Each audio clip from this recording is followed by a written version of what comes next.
Congolaises, Congolais, chers compatriotes, il y a 6 ans, je prenais congé de mes responsabilités en tant que président de la République, chef de l'État. Et fait inédit dans notre pays, en près de 60 ans d'indépendance.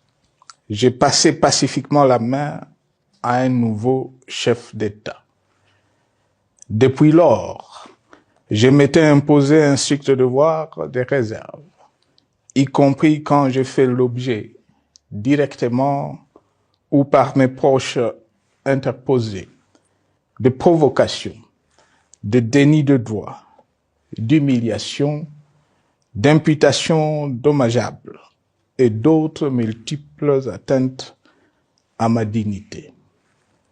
D'abord, parce que je suis convaincu que le temps est le meilleur allié de la vérité, un antidote lent mais puissant contre le venin du mensonge et de la délation. Mais aussi et surtout, parce qu'agir autrement aurait fait le jeu de ceux qui, par cette campagne odieuse, cherchaient à détourner l'attention de notre peuple de leur incapacité, aujourd'hui avérée, à répondre à ses attentes et aspirations. J'ai enfin décidé de briser ce long silence, de sortir de ma réserve et de m'adresser à vous parce que l'enjeu est de taille. Il est même existentiel. Non pas pour ma famille politique ou biologique, moins encore pour ma modeste personne, mais plutôt pour la nation congolaise et pour l'avenir de notre cher et beau pays.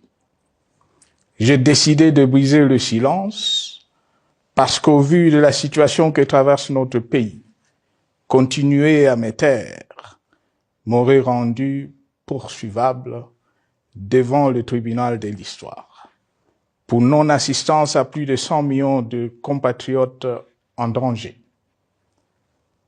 Je saisis cette opportunité pour partager avec vous mes réflexions et participer ainsi à la recherche de la solution à la crise que traverse notre pays, la République démocratique du Congo, terre de nos ancêtres, car il est gravement malade et son pronostic vital engagé. Mieux que quiconque, vous en êtes conscient, car vous en faites quotidiennement les frais dans votre chair et vous en payez le prix. Mes chers compatriotes, vu l'importance stratégique de notre pays et le rôle qu'il est appelé à jouer, j'avais, de l'avènement au pouvoir du chef de l'État actuel, conclu avec lui un accord donnant naissance à la coalition entre nos forces politiques respectives. À propos de cet accord, beaucoup de contre-vérités ont été dites, y compris, fort malheureusement, par celui qui est censé connaître la vérité, parce qu'en étant l'un de 2 principaux signataires. En attendant qu'au moment opportun, la vérité soit rétablie, preuve irréfutable à l'appui, permettez-moi pour l'instant d'affirmer qu'en ce qui me concerne, la conclusion de cet accord n'avait pour seule motivation que l'intérêt supérieur de la nation. Par cet accord de mutualisation de forces, j'entendais en effet permettre à mon successeur d'exercer dans la direction des affaires de l'État plus de pouvoir effectif que ce que la faible représentation de sa famille politique au sein de la nouvelle Assemblée nationale était en droit de lui conférer. Je voulais par ailleurs faciliter le fonctionnement harmonieux des institutions et éviter à la nation, comme à notre jeune démocratie, d'éventuelles crises politiques qui leur auraient été fatales. Cette première alternance pacifique et civilisée à la tête du pays avait suscité d'autant plus d'espoir qu'en janvier 2019, notre pays s'est trouvé en bien meilleur état qu'au moment de ma propre accession à la magistrature suprême en janvier 2001. Alors que j'avais trouvé un pays au bord de l'implosion, miné par une longue dictature et des guerres, sans institutions républicaines, économiquement en faillite et socialement déchiré. Bref, un pays dont l'incertitude des lendemains menaçait la stabilité de toute la région. Le 24 janvier 2019, j'avais en effet légué un bien meilleur héritage à mon successeur, à savoir un pays réunifié, largement pacifié et dont les limites territoriales correspondaient exactement à celles qu'elles étaient au 30 juin 1960. Une nation reconstituée, réconciliée et fière de sa diversité. Un État doté d'une constitution progressiste et des institutions fonctionnant harmonieusement. Une économie dynamique et résiliente et débarrassée du fardeau de la dette hérité de régimes antérieurs, du fait de multiples réformes structurelles engagées. Une armée nationale républicaine de plus en plus professionnelle et capable de relever le défi de la défense de l'intégrité du territoire national. Une démocratie en constante consolidation, avec notamment l'organisation sur fonds propres d'un troisième cycle électoral.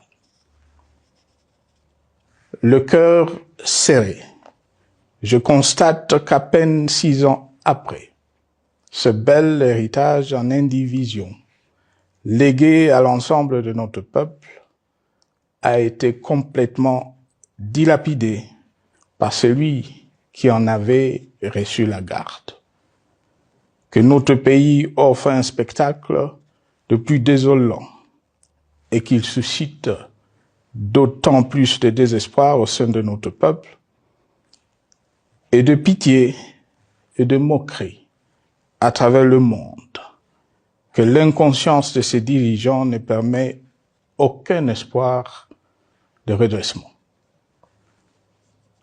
Cette détérioration rapide de la situation générale du pays est principalement due à l'inverse du pouvoir sans limite. Le nouveau dirigeant s'illustre en effet par une série de remises en cause, reniements et violations intentionnelles de la Constitution, avec en toile de fond la volonté irrésistible de concentrer tout le pouvoir entre les mains d'un seul homme, au mépris du pacte qui cimentait la cohésion de notre peuple. Le premier acte de remise en question de ce pacte républicain, véritable socle de stabilité et de cohésion nationale, a consisté à violer délibérément la Constitution et les lois pertinentes lors du premier remaniement de la Cour constitutionnelle par le président de la République. La violation de ce texte juridique, fondement de tout état de droit, pour de simples raisons de confort politique est devenue depuis lors une marque distinctive de la gouvernance de notre pays.